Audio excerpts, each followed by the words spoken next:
The demolition platforms arrived at 0611 station time, which was the hour the children's ward breakfast shift began. I know that, because I was the one who filed the meal rotation.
"17 years before the decree, funded by the Colonial Welfare Endowment, staffed by 41 people who had each taken a voluntary salary cut to be there, we ran medical intake, trauma counseling, education for displaced children, and a permanent record archive that could certify citizenship for families who had lost documentation in transit.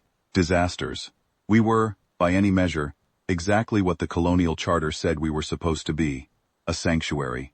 The Vethori Enclave's nullification decree called us an unauthorized permanent installation. That was the precise phrase. I have read it so many times since that it has lost its shape, become just syllables in a particular order. Unauthorized permanent installation. The decree ran to 46 pages of procedural language, and the operative language was a single clause in Article 9, subsection 3, which stated that any human-constructed facility occupying more than 500 cubic meters of space in a contested transit corridor, without an enclave-issued occupancy certification, was subject to immediate remediation. We had applied for the certification 11 times across 14 years. The enclave had never denied it. They had never acknowledged it. They had simply not processed it.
Subsection 3 said that failure to obtain certification was equivalent to refusal to seek it. The demolition platforms launched from Enclave Enforcement Hub 7 at 0400 hub time. They reached all 23 stations within the same operational window. The Enclave's internal documentation, which we recovered later, described this as a coordinated remediation sweep. They had timed it for the morning shift change because their models indicated minimum personnel density at that hour. Their models had not accounted for the children's ward breakfast rotation. I survived because the demolition sequence started at the station's outer ring and worked inward, and I was in the equipment locker in sublevel 2 when the first charges fired. The locker was rated for hull micro-breach containment. It held. Everything outside it did not.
I was the only person they recovered from Callaway 9 who did not require a body bag.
Of the 212 civilians in residence, I lost all 212.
The Vethori demolition platforms killed 88,411 people.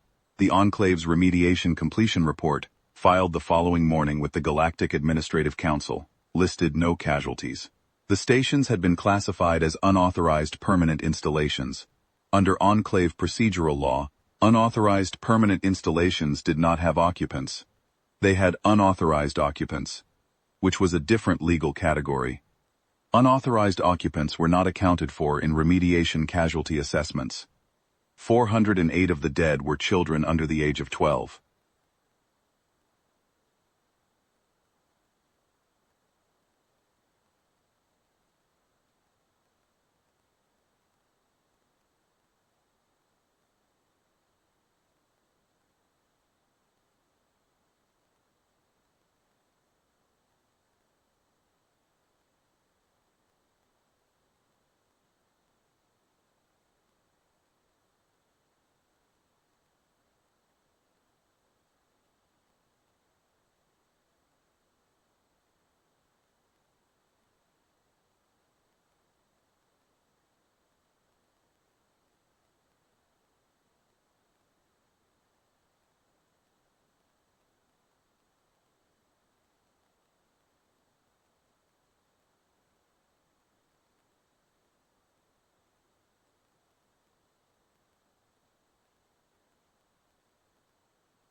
Because the Enclave's report was not. I spent the 3 years following the decree doing nothing except being precise about it. Earth's Colonial Advocacy Bureau assigned me a desk and a case number, and I built a registry. Name, age, station of residence, station of death. Documentation status, next of kin. For the children who had lost their documentation in the transit disasters that had brought them to us in the first place, I reconstructed what I could from intake records, staff recollections, the partial archive I had saved to a portable drive the morning before the decree, because I had a habit of keeping redundant backups. And that habit turned out to be the most consequential thing I ever did.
Decree.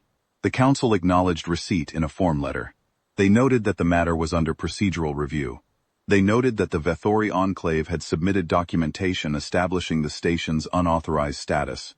They noted that the review timeline was estimated at 48 to 60 months. I filed a follow-up inquiry at 24 months. I received another form letter. At 36 months, I received a formal closure notice. The Council had reviewed the matter and found that the Vethori Enclave had acted within its procedural authority under the Transit Corridor Administration Accords. The notice expressed regret for any distress the remediation had caused affected parties, and noted that future installation, certification applications could be submitted through the standard Enclave portal. That was the last document I filed with the Galactic Administrative Council. 3 weeks later, Earth's Colonial Defense Commission,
one for each station. I do not know exactly what calculations the Commission ran, and I have not asked, but I know that the Compact's operational order was specific on one point. Each group was assigned to a Vethori administrative or enforcement installation that had played a direct role in the decree. From the drafting of Article 9's language to the launch authorization for the demolition platforms, to the stations that had housed and serviced those platforms. The list had been assembled over the same 3 years I had spent building my registry. It turned out that Earth's intelligence apparatus had been doing the same work I was doing, only with more resources and a different endpoint in mind. The Compact's flagship was the Unbroken Record. Admiral Senna Cortez offered me a post as official witness recorder 3 days before departure. I accepted the same afternoon. I want to be honest about why. It was not because I thought my presence would change what was going to happen. The Stern Compact was going to happen, regardless of whether I was on the bridge or back at my desk in the Advocacy Bureau. I went because I had built the registry, and the registry needed to be present when the accounting was made. I had promised 341 families. Families of the staff we lost, families of the civilians we lost, families of children who had been in our care, and who had died without their families knowing, for months. Because the Enclave's remediation report had not listed any casualties, and no one had been able to tell them what had happened, I had promised them that the record would not be filed and forgotten.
The stern compact crossed into Vethori space on the 39th day after departure.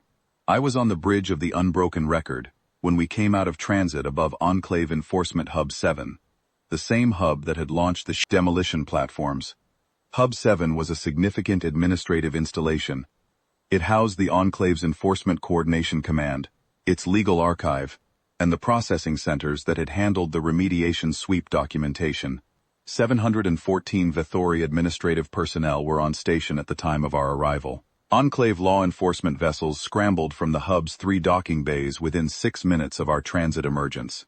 Admiral Cortez gave them the standard compliance window, 40 minutes for all personnel to transfer to evacuation vessels. She announced it on open channel in 6 languages, including 2 Enclave dialects, and she broadcast it continuously for the full window. I watched the evacuation pods separate from the hub. I counted them.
Admiral Cortez confirmed that the pod's biosins were consistent with full personnel evacuation. Then she gave the order. Enforcement Hub 7 came apart in 11 minutes. The operational groups across Vethori space were on the same clock. I could not watch all of it. No one on the bridge could watch all of it. But I had the open channel feeds running on a secondary console. And I listened to the group commanders calling their confirmations as each installation was cleared and then reduced.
Enforcement Station Preva.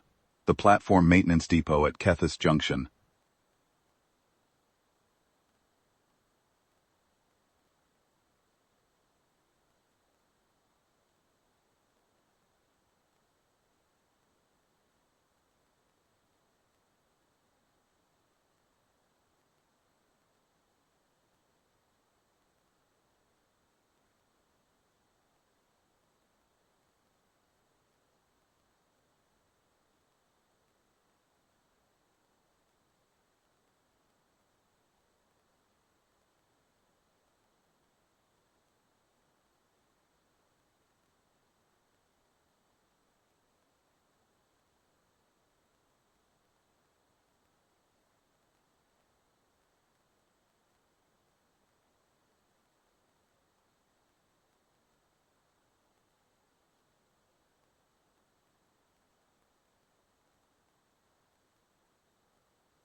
Which housed the original documentation for the nullification decree, and all 46 pages of Article 9, and every procedural filing the Enclave had ever failed to process on behalf of 23 sanctuary stations across 17 years.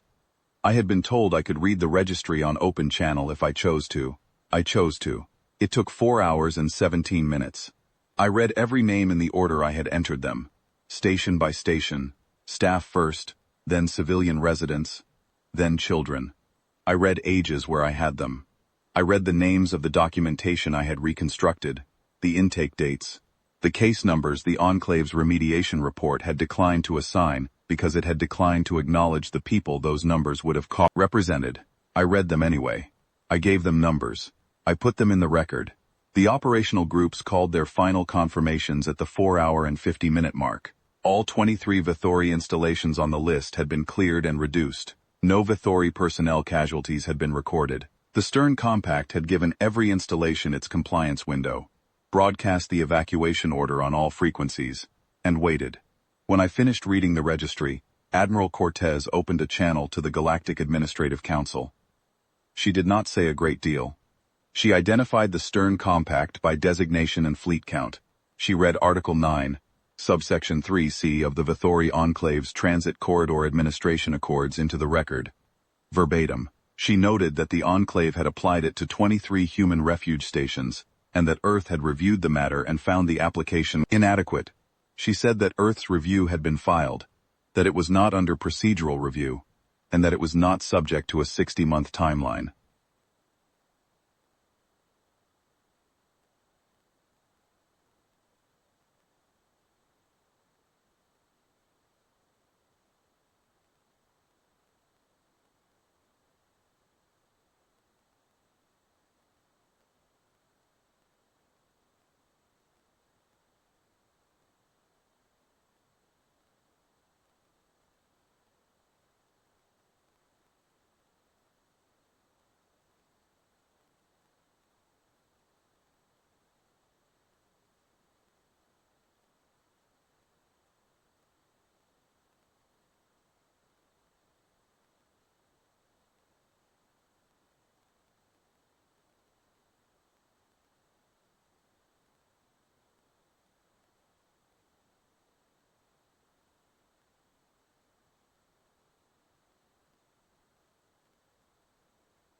I kept the registry open on my console for the rest of the transit home.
listed in the order I had given them, assigned the numbers the Enclave had not assigned, entered into a record that was now broadcast on open galactic frequency and would remain so. The Vethori Enclave had called them unauthorized occupants. I called them by their names. That was the only disagreement between us that mattered. And the Stern Compact had settled it.